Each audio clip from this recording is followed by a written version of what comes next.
Hi friends, இப்போ என்ன செய்ய போகிறேன்னா குடமிளகா முட்டை ஊற்றி பொரியல் தான் ஃப்ரெண்ட்ஸ். அதுக்கு இந்த மாதிரி 1/2 கிலோ குடமிளகாவை எடுத்திருக்கேன். அது உள்ளக்கிற விதையெல்லாம் எடுத்துகிட்டு இந்த மாதிரி பொடியாக கட் பண்ணிக்கணும்.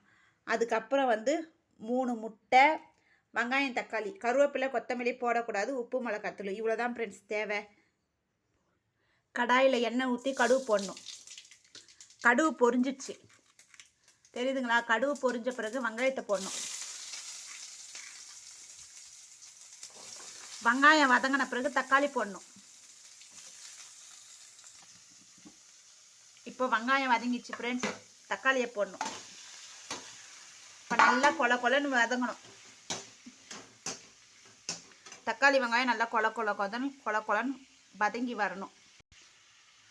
நான் தக்காளி வெங்காயத்திலே உப்பு போட்டு வதக்குறேன். ஏன்னா அப்போ தான் கொஞ்சம் சீக்கிரமாக வதங்குன்ட்டு நான் இதிலே உப்பு போட்டு வதக்குறேன்.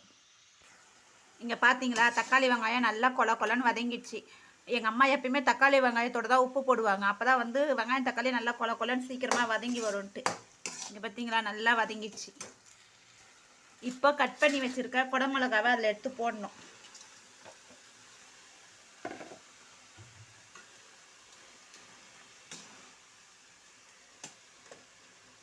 கொஞ்சம் மிளகாத்தூள் நாங்கள் வீட்டில் ஏற்கனவே அரைப்போம். அரைச்சி வச்சுக்கிற வீட்டுத்தூள் போடுறேன். எங்கள் வீட்டுத்தூள்.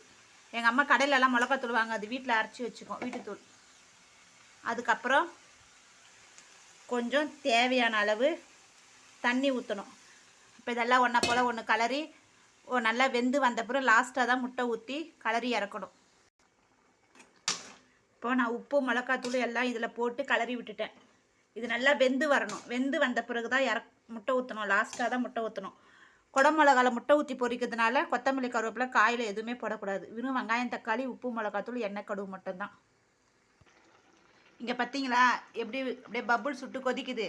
இந்த மாதிரி இந்த தண்ணிலாம் சுண்டி நல்லா கிரேவியாக வந்த பிறகு இறக்க போகிற நேரத்தில் தான் முட்டையை உடச்சி ஊற்றி நல்லா ஒரு கலரி இறக்கணும்.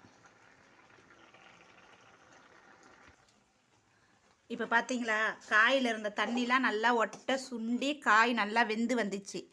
இப்போ காயை இறக்க போகிற நேரத்தில் நான் எடுத்து வச்சுருக்கிற 3 முட்டையை அதில் உடச்சி ஊற்றணும்.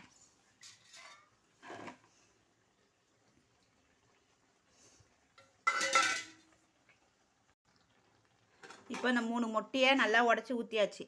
இப்போ எல்லாத்தையும் நல்லா கலரி விடணும். காயில் ஒன்றை போல் ஒன்று நல்லா கலரி விடணும். இப்போ முட்டை ஊற்றிக்கிறதுனால கொஞ்ச நேரம் வேகணும். கொஞ்ச நேரம் தான், ரொம்ப நேரம்லாம் வேக வைக்கக்கூடாது. இப்போ 3 முட்டை உடச்சி ஊற்றிருக்கிறேன். நான் 1/2 கிலோ காய் எடுத்ததுனால 3 முட்டை எடுத்திருக்கேன். பார்த்தீங்களா, செம்ம டேஸ்ட்டாக இருக்கும். எங்கள் காயத்ரிக்கு இந்த மாதிரி செஞ்சேன்னா ரொம்ப பிடிக்கும். முள்ளாங்கி, கேரட்டு, அவரைக்காய், பீன்ஸு, குடமிளகா இதிலெல்லாம் முட்டை ஊற்றி பொரிச்சோன்னா செம்ம டேஸ்ட்டாக இருக்கும். இங்கே பார்த்தீங்களா,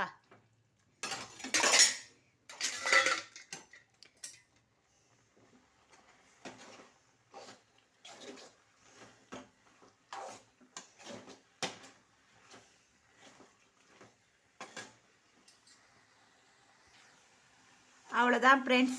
முட்டை ஊற்றி குடமிளகா பொரியல் ரெடி. பாய். அடுத்த வீடியோவில் பார்ப்போம். எப்படி வந்திருக்கு பார்த்தீங்களா? இந்த மாதிரி தான் வரும்.